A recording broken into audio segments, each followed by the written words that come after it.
Sveiki visi atvykę į dar vieną Bitcoino video. Bitcoinas atėjo į akumuliacijos zoną, kur didieji rinkos žaidėjai, banginiai ir įvairios institucijos akumuliuojasi Bitcoiną ilgajam laikotarpiui. Ir šiandien šiek tiek padarysim kitokį video, negu įprastai šneku apie techninę analizę. O šiandien video norėčiau labiau pašnekėti iš pradžio apie Bitcoino naujienas, kas įvyko su Bitcoinu, ir vėliau apžvelgti fundamentalią analizę. Taigi pradėkime nuo kripto naujienų, kas atsitiko per pastarąsias kelias savaitės. Tai tikriausiai didžiausia įdomumą sukėlusi naujiena tai buvo tai, kad Michael Saylor, kuris yra MicroStrategy įmonės, kuri holdina daugiausiai Bitcoino vadovas, kuris buvo asocijuojamas kaip žmogus, kuris niekada neparduos Bitcoino, kai diamond holderis, ir jisai pats yra rašęs never sell your Bitcoin. Tai atsitiko taip, kad gegužės 26 pardavė 32 bitkoinus ir tai buvo pirmas jo pardavimas per daugiau negu 4 metus, ir kripto rinka į tai sureagavo tikrai smarkiai. Tai turėjome labai didelį dampą. Pardavimas įvyko kažkur ties šiuo momentu ir nuo tada buvom sudampinę 23% ir dabar toliau panašu, kad leisime žemyn ir turime 19% iki šiandienos kritimo nuo jo 32 bitkoinų pardavimo.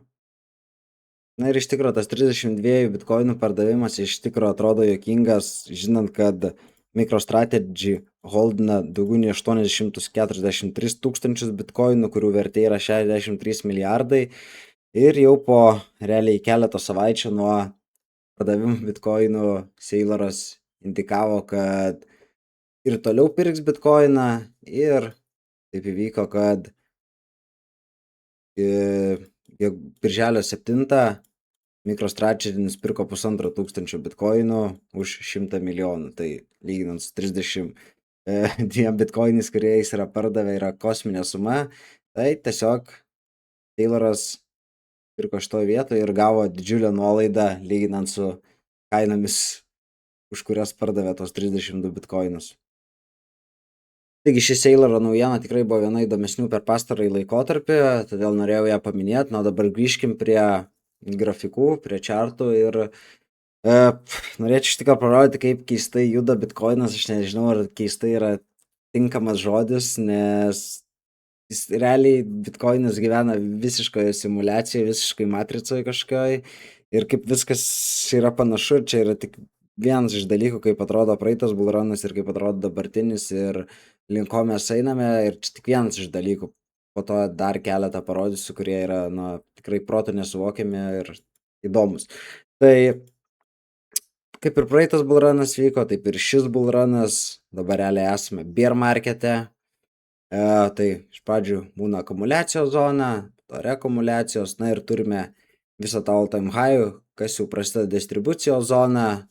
Lygiai taip pat praeitam bullrune, lygiai taip pat čia, kai didieji rinkos žaidėjai jau pradeda pardavinėti savo pozicijas, pardavinėti bitkoiną, turime tada konsolidaciją, redistribuciją ir vėl grįžtame į akumuliacijos fazę, kur iš tikro dabar esame šiuometinėje kainoje. Ir dabar judėsime šiame range, manau, iki kokio rugsėjo, spalio, ir tiesiog didieji rinkos žaidėjai čia akumuliuos, visas retailas, taip vadinamas, paprastieji investuotojai, prekiautojai, paprasti žmonės šitose kainose, bitkoinas jiem yra baisu pirkti, nes atrodo, kad viskas čia kapituliuos, ateis krizė, visokių problemų. Ir kaip aš sakau, geriausias marketingas yra kainos kilimas į viršų.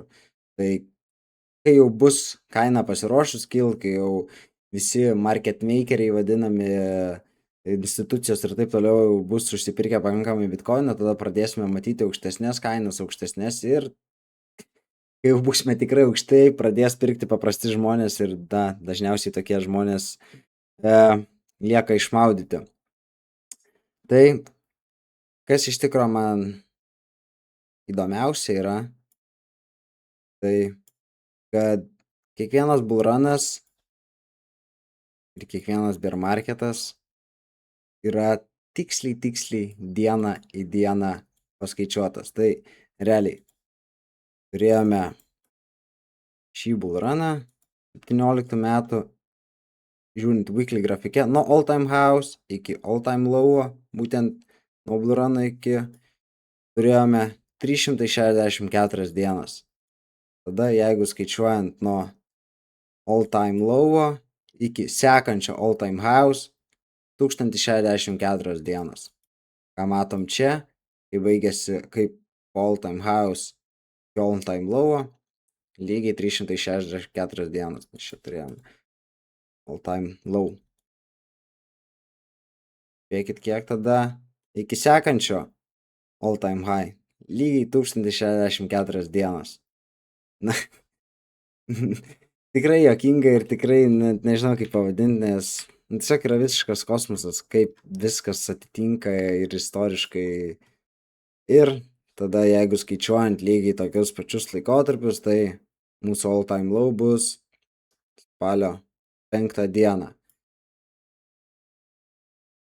Tai ar tikrai tai bus, ar simulacija pasikartos, tiksliai pasižiūrėsim, bet kad dabar turime akumuliacijos fazę ir turėsime augimą kažkur ties rugsėjį, į galą šių metų, tai tikrai yra labai didelis šansas ir manau bus kažkas panašaus.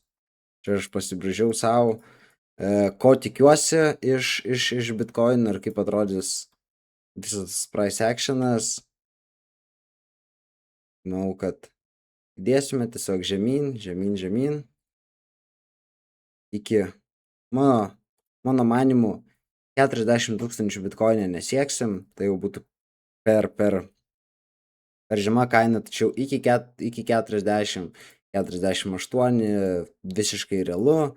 Na ir po biškį dėsime čia vadinamą manipuliaciją, akumuliaciją, tada reakumuliaciją ir galiausiai nuo jeigu paėmus nuo čia tą range'ą ir jeigu matuojant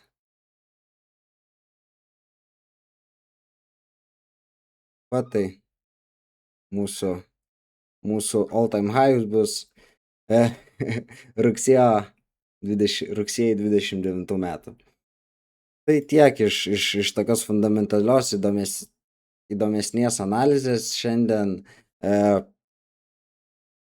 kas gali įvykti, tai visą laiką vis tiek vadovausis techninė analizė, kažkiek gal šitas lemia mano bendrą biasą, į kur įdės bitkoinas ir bandysiu ties tais leveliais užsipirkinėti spotą. Tai kol kas tiek iš techninės analizės, dabar video kitą padarysiu, tikriausiai neužilgo ir papasakosiu kokių treidų trumpesniam laikotarpiu tikiuosi. Tai dėkui už peržiūrą ir iki kitų video.